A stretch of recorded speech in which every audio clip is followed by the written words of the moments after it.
సాయంత్రం వేళ ఆకలి వేస్తున్నట్లు చాలా మందికి అనిపిస్తుంది.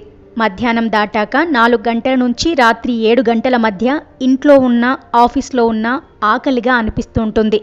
అలాంటి సమయంలో చాలామంది ఏదో ఒకటి తిని ఆకలి తీర్చుకుంటారు. అప్పటికి భోజనం చేసి కొన్ని గంటలై ఉంటుంది. డిన్నర్కి ఇంకా కొన్ని గంటల సమయం ఉంటుంది. ఆఫీసుల్లో ఉద్యోగాలు చేసేవారు, పనులకు వెళ్లేవారు పని ముగించుకొని ఇంటికి వెళ్లాలనుకుంటారు. అప్పటికి భోజనం ఆలస్యమవుతుందన్న ఆలోచనతో ఈ సమయంలో ఏదో ఒకటి కడుపులో పడేసేందుకు ప్రయత్నిస్తారు. అయితే అక్కడ పొరపాటు జరుగుతోంది.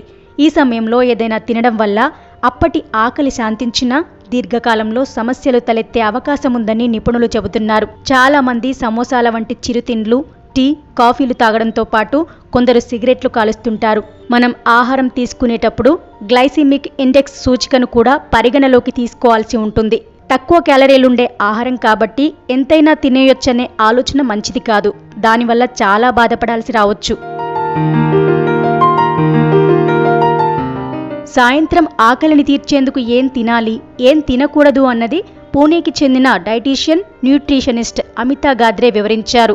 సాయంత్రం 4 గంటల నుంచి 7 గంటల మధ్య ఆకలి కావడం సర్వసాధారణమని, అయితే ఆ సమయంలో జాగ్రత్తగా ఉండాల్సిన అవసరం కూడా ఉందని ఆమె అన్నారు. శాండ్విచ్, దోశ ఇలా ఏది కనిపిస్తే అది తినేస్తారు. అవన్నీ కార్బోహైడ్రేట్స్ ఎక్కువగా ఉండే ఆహార పదార్థాలు. అవి ఒక్కసారి తినగానే శరీరంలో ఇన్సులిన్ స్థాయిలు అమాంతం పెరుగుతాయి. దీంతో రాత్రి ఇంటికి వెళ్లిన తర్వాత మళ్లీ తినాలనిపిస్తుంది. రాత్రి కూడా కడుపు నిండా భోజనం చేస్తారు. అప్పుడు కూడా కార్బోహైడ్రేట్స్ మళ్లీ తీసుకుంటారు. నిజానికి ఆ సమయంలో కలిగే ఆకలి ప్రోటీన్ కోసం.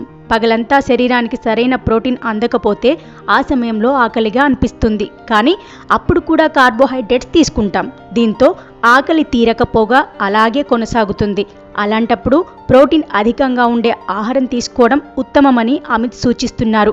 సాయంత్రం వేళ ఆకలి వేసినప్పుడు పన్నీర్, కోడిగుడ్లు, ఆమ్లెట్, పప్పులు, వేరుశనగ పప్పులు వంటివి తీసుకోవడం మంచిదని, అప్పుడు ప్రోటీన్ కావాలనే ఆకలి తీరుతుందని ఆమె చెప్పారు. మధ్యాహ్న భోజనంతో పాటే అదనంగా కొంత పన్నీర్ లేదా కోడిగుడ్లు వంటివి తెచ్చుకోవడం ఇంకా ఉత్తమమన్నారు. ఇలా ఏది తినాలనుకున్నా గ్లైసిమిక్ ఇండెక్స్ను తప్పకుండా పరిగణలోకి తీసుకోవాలి.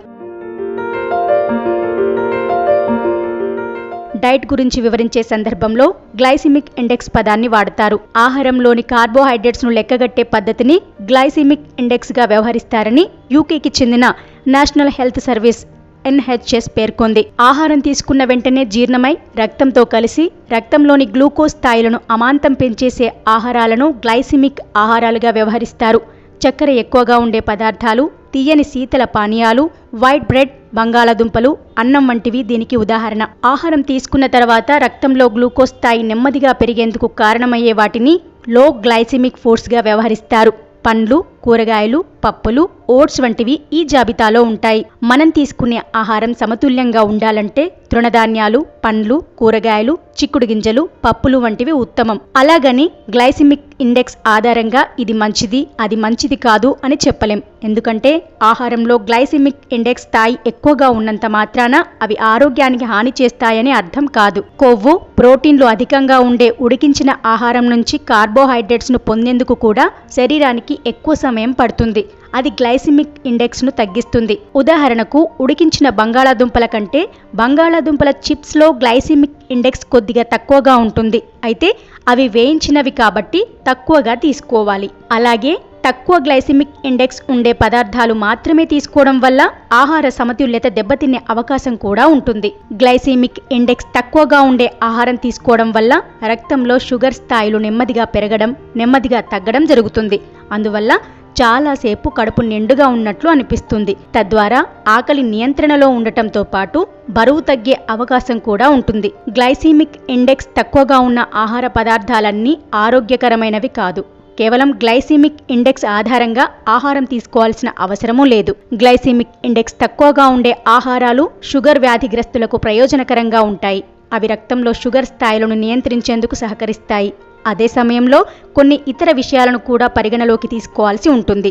గ్లైసిమిక్ ఇండెక్స్ కంటే మీరు తినే ఆహారంలోని కార్బోహైడ్రేట్ల పరిణామం రక్తంలో గ్లూకోజ్పై ఎక్కువ ప్రభావం చూపుతుందని పరిశోధనలో తేలింది. అందువల్ల ఎవరైనా ఆహార నియమావళి మార్చుకోవాలనుకున్నప్పుడు సమతుల్య ఆహారం కోసం వైద్యులు, ఆహార నిపుణులను సంప్రదించడం ఉత్తమం. పూర్తి అవగాహన లేకుండా ఆహార నియమావళిలో మార్పులు చేయడం సమస్యలకు దారితీయొచ్చు. చాలా మంది మరమరాల వంటి తేలికైన పిండి పదార్థాలను ఎంతైనా తినొచ్చని భావిస్తుంటారు. నిజానికి ఆ భావన తప్పు. షుగర్ వ్యాధిగ్రస్తులు పిండి పదార్థాలు మానేయాలని, లేదంటే తక్కువగా తీసుకోవాలని అహ్మదాబాద్కు చెందిన వైద్యులు డాక్టర్ ప్రవీణ్ గార్గ్ సూచిస్తున్నారు. మరమరాలలో క్యాలరీలు, పోషకాలు తక్కువగా ఉన్నప్పటికీ గ్లైసెమిక్ ఇండెక్స్ ప్రభావం ఎక్కువగా ఉంటుందని, అవి రక్తంలో షుగర్ స్థాయిలను పెంచుతాయని ఆయన చెప్పారు.